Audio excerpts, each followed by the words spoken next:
Hello and welcome to the program. I'm Luke Hunt, and today I have one of the great names in journalism from across East Asia, from China to Australia and beyond, Philip Bowring, who has a new book out entitled Empire of the Winds, The Global Role of Asia's Great Archipelago. And it's a hell of a read, and it goes a long way back, pre-China, to the history of greater Southeast East Asia, back to the time of the Ice Age. And Philip, why don't you start by giving us a roundup of how this book came about and the genesis of the whole project? Well, really, I had two objectives when I started out, writing this book.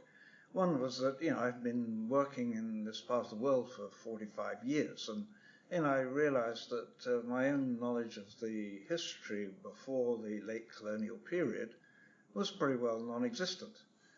And then, talking to people, I realized that actually that was pretty widely the case, not just with foreigners like myself, but with people from the region. They knew very little about anything before independence, after the Second World War, and certainly very little indeed about earlier centuries, let alone 2 millennia ago. Right. So that was the first reason, and then the second reason was that in looking at this, I saw there was an identity in maritime Southeast Asia, as normally as it's normally referred to, which was a specifically Austronesian identity, and it's the Austronesian identity of the archipelago and of the peninsula, and certainly formerly of some of the coasts, including Vietnam, and of course the Taiwan originally as well. So I wanted to give this its own identity, separate from this sort of overall term of Southeast Asia, a term which was only invented in the 1940s anyway. Right. And didn't seem to me to be more than a sort of rather arbitrary chunk of geography.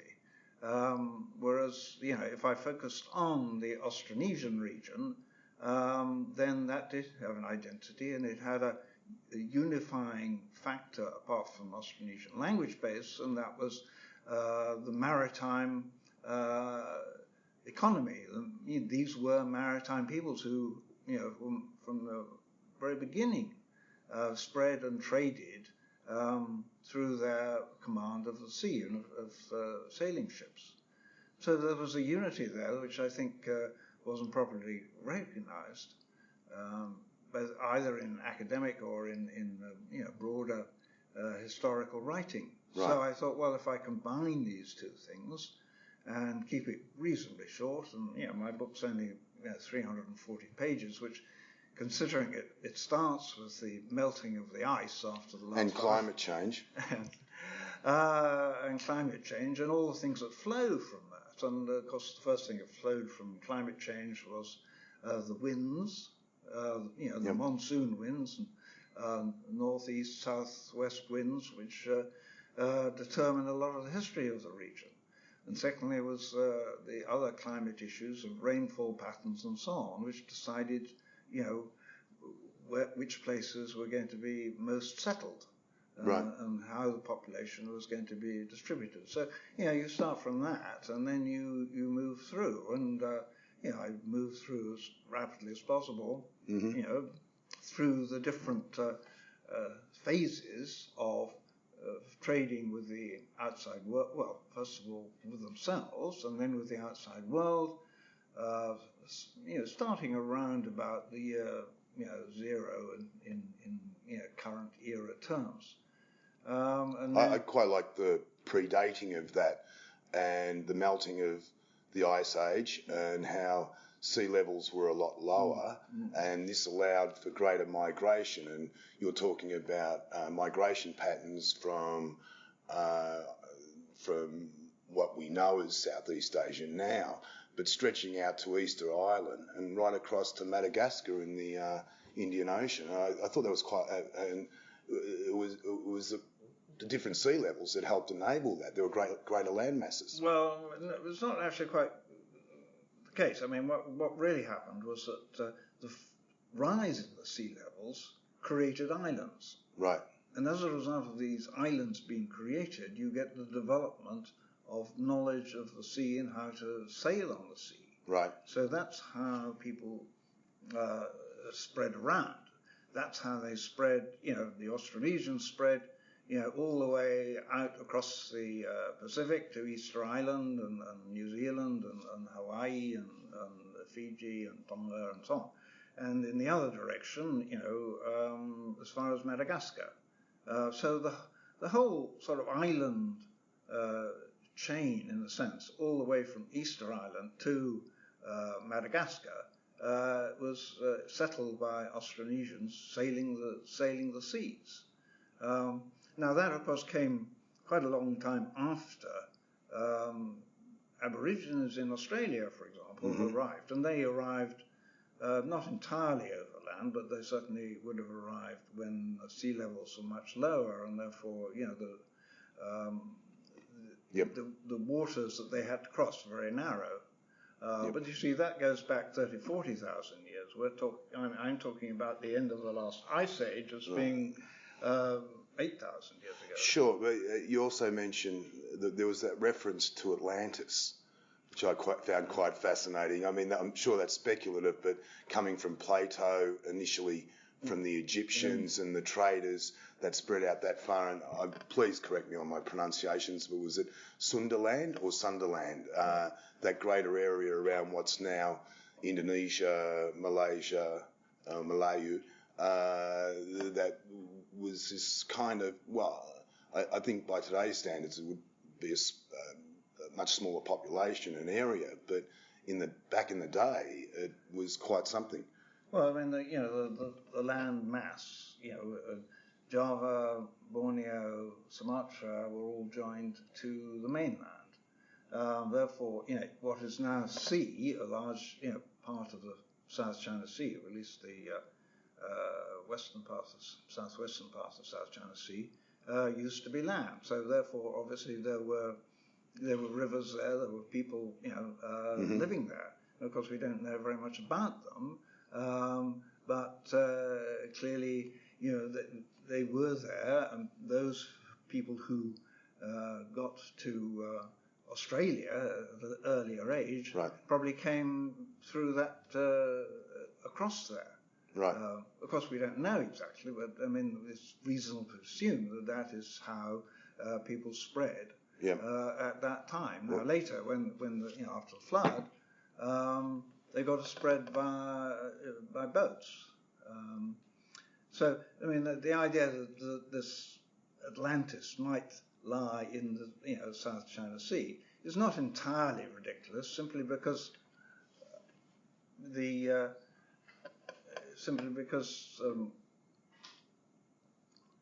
we know that this area must have been inhabited and was drowned.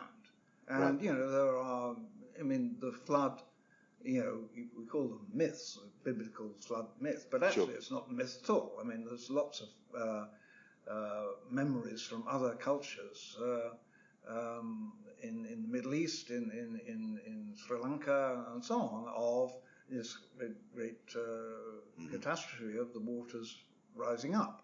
Now, of course, the waters didn't necessarily rise up, from one day to the next. But wasn't quite Moses. Well, no, but I mean, probably there were bursts where, various things might have collapsed, causing, tsunamis and so on. But over time, I mean, you've had a huge movement. I mean, from, between, say, 22,000 years ago and now, I mean, 77,000, the sea rose by 140 meters. I mean, that's an awful lot of...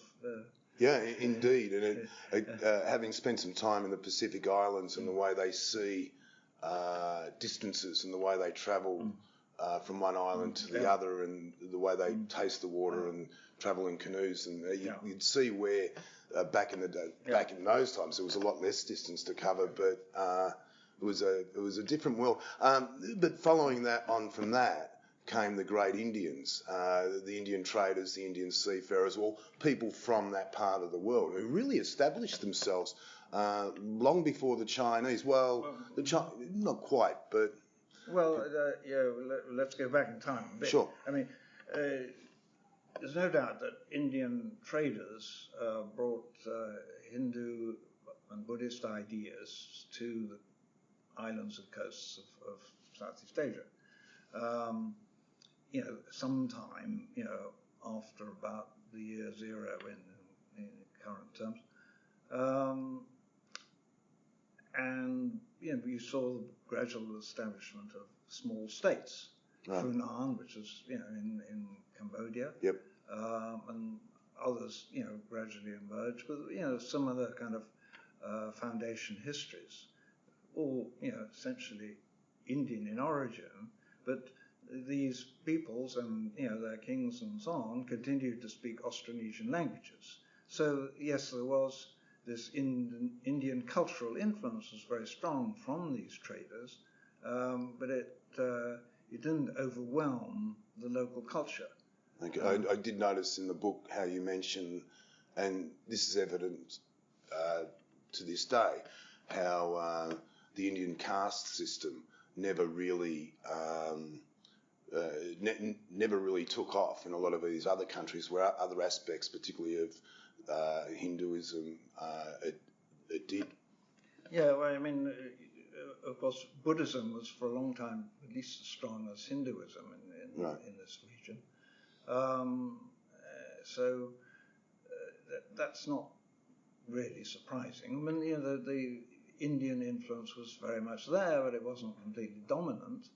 And obviously, the whole of Austronesia had then and still maintains an equality of sexes that is perhaps seen as alien to certainly to China and to some extent India as well. Well, certainly in India to this day, the trouble with women simply going to work, where that's not an issue in countries like Cambodia or Thailand or Laos and Vietnam.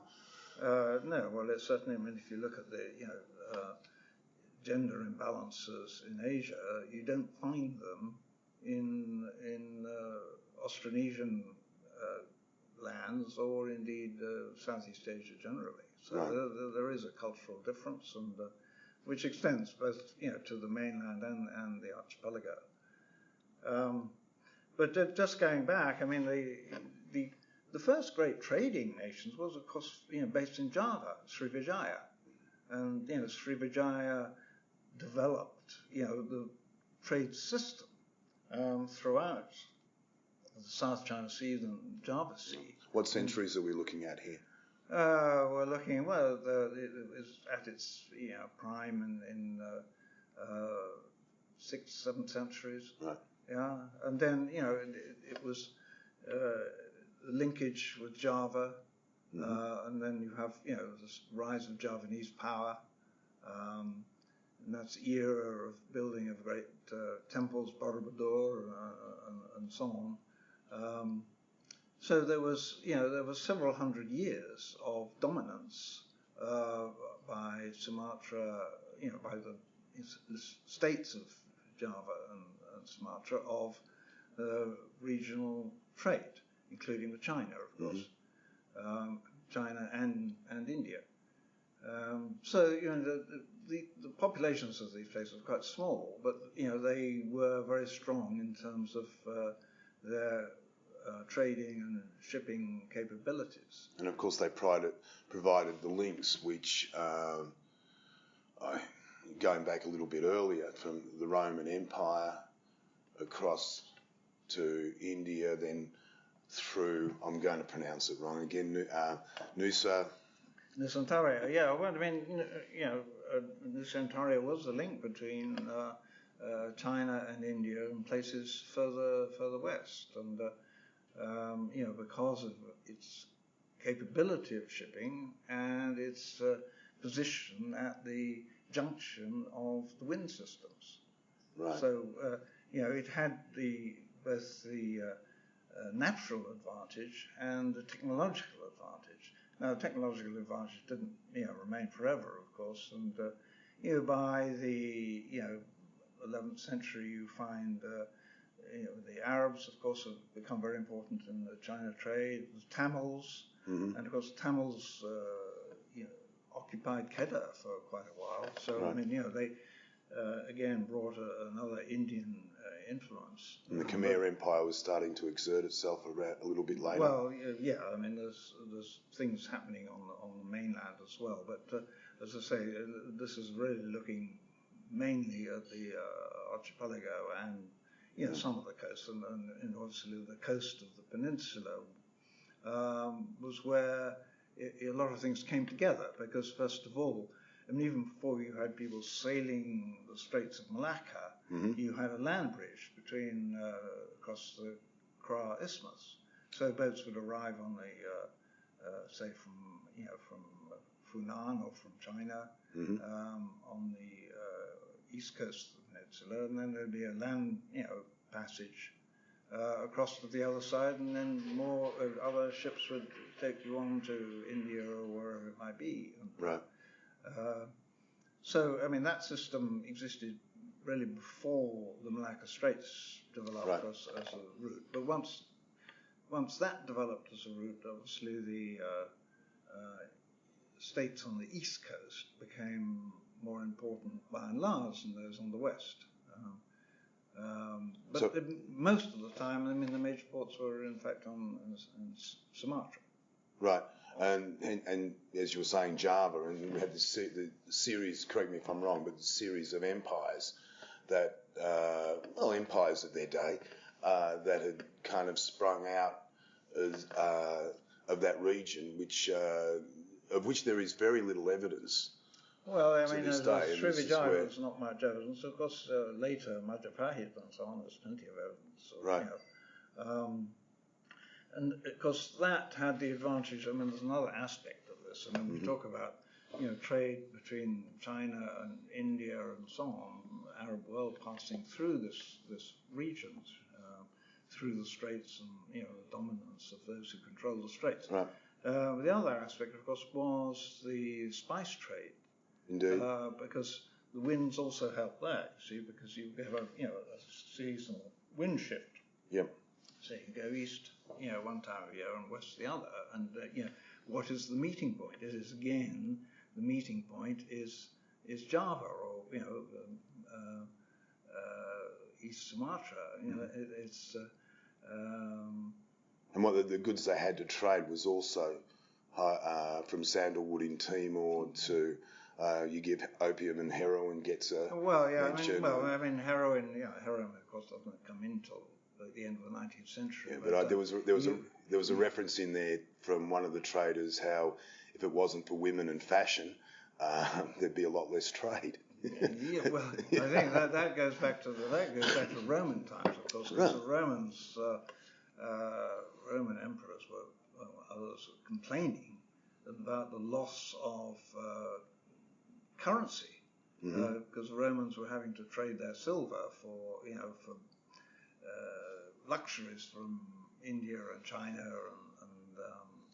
and so aristocratic women were obtaining slaves from Africa and I mean, and of course, talking about Africa, I mean, it was probably during the Srivijayan era of dominance that the major settlements of Madagascar were made. Right. Now we don't know a great deal about when this happened, but we do know, of course, that the language of Madagascar to this day actually is more closely linked to Borneo than anywhere else. Right. Though it's probably more likely that the initiative behind these came not from those people themselves, but from the Javanese or Sumatran rulers.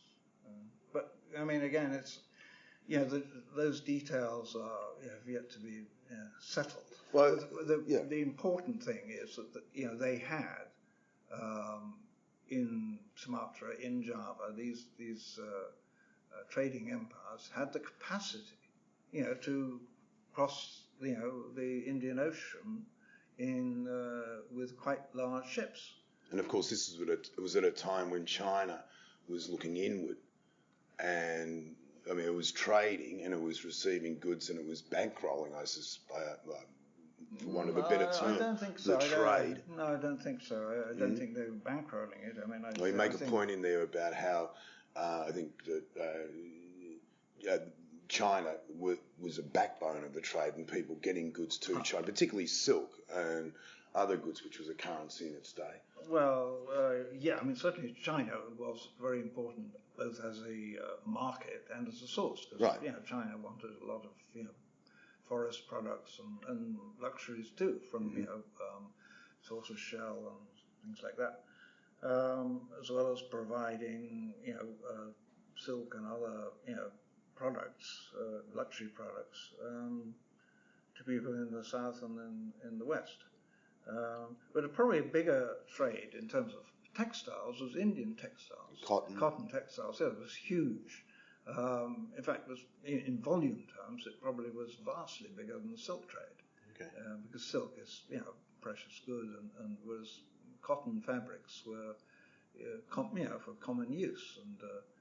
And it's more comfortable to wear. And India was the greatest producer of all kinds of cotton goods, and and that trade continued really up until the 19th century. Right. When it is a fascinating read from an outsider's perspective, like myself, particularly because you do take it back so much further than what we generally know, and particularly the books that we do read about Southeast Asia. How would you like, for argument, if this was introduced into universities, where I think it should be, how would you like to see this book impact on the way people think, how they frame this part of the world in their thinking, given that most of the history does go back colonial days, and then people know quite a bit about the empires, the Khmers, and not just them obviously, but the different empires that have perhaps happened over the last 1,000 years. This goes back so much further. How do we put that in a framework in terms of people's thinking about the region? And this goes to the interpretations of national identity from the South China Sea, or the Spice Sea, as you mentioned. It's an enormous topic that you've taken on. Well, yeah, I mean, it was deliberate, and as I said, this was A, because people didn't know very much, and B, because this region has an identity, maritime identity, which is not only of its own, but shows the how trade has been the driving force for everything in this region. Right. This is not the case if you go to the mainland states. Mm-hmm. I mean, trade was never a big driver of anything in China, right? Or India for that matter. Mm. Although there were parts of India, particularly in the south, sure, Pondicherry and where trade, foreign trade was important, but by and large that wasn't. These were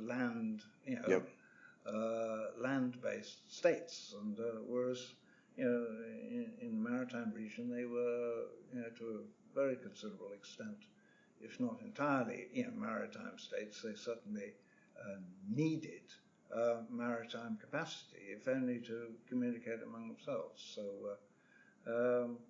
So I think it's an attempt to get that recognised in the broader historical context. Mm-hmm. Now, obviously, in the process, you get, after you've got Hindu and Buddhist influence, then you get Islam. Sure. Quite interesting in the case. People tend to think that Islam came from, Arab and Persian traders. Well, there were some, but most of the influence seems to have come from Gujarati Muslims from India. Okay. Not directly from Arabia. Right. And the other thing, of course, is that the build-up of Islam was a very gradual process, mm-hmm. which really only sort of took off rapidly with the rise of Malacca, and then, curiously enough, because of the fall of Malacca, which resulted in a lot of Muslim merchants being dispersed mm-hmm.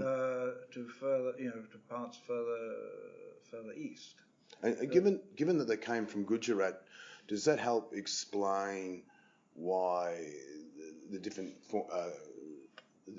forms of Islam, or how it's grafted itself to local culture around the region, seems to be a far more moderate, or certainly a different form to, say, Saudi Islam, or to what is known today as Saudi Islam? On Sharia is actually quite recent, but it's certainly not, when you compare it with what comes out of the Middle East, it's not in the same fundamentalist kind of league. Well, I mean, no, I don't think we have to assume that, Islam was ever just what, the Saudis said it was, and Sure. you had this huge Sufi influence throughout, Indian Islam, and a lot of that was transmitted to this part of the world. Right.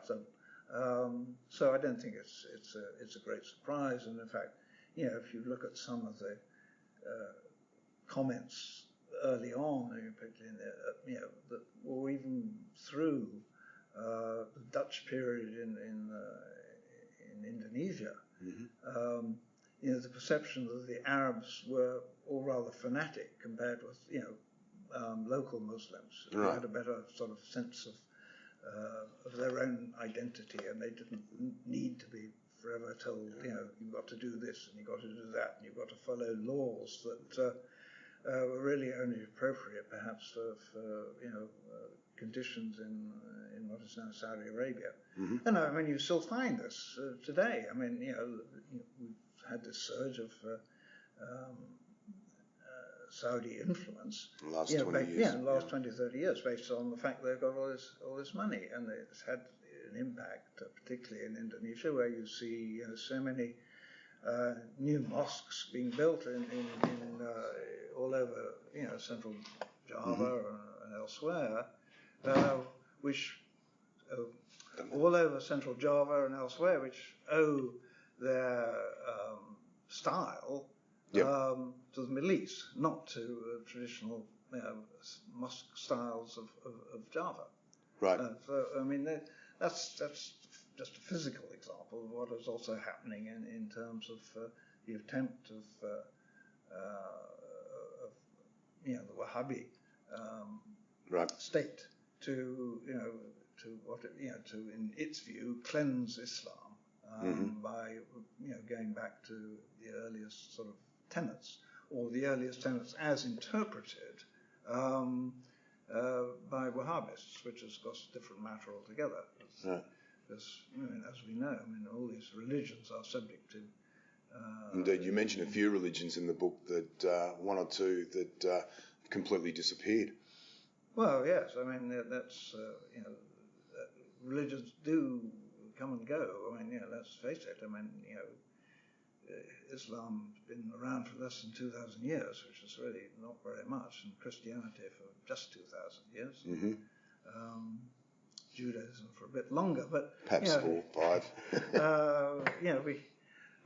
And your book does go back much further than that. Well, yeah. So I don't think. I suppose it is one of the issues in this region now that you have basically two imported religions, both sort of rivals from the Middle East. Right. Islam and Christianity. You see, neither of them actually has its origin. And then a lot of from anywhere near here. So I suppose you could say that there is some sort of underlying conflict between the cultural background of the Austronesian people of the Maritime region and the religions which have come either as a result of foreign conquest or as a result of other foreign influence. So where that leads in the future, we don't know. I think, as I think explained later in the book, right at the end, that coming to today and what is going to, how are we going to see the future? That any state in the region which focuses on its on its religious identity rather than its identity as part of this Nusantara is not going to help. That states need to be focused on what they have in common, not the differences of religion which have come from the outside. And on that note, I'd just like to say, Philip, Empire of the Winds is a terrific read. I'm scratching my head at the moment. It will reshape your thinking about what we know as Southeast Asia. It's a terrific read, and I thoroughly urge, if you've ever studied this part of the world, go out and buy it. Philip Bowering, thank you very much. Thank you.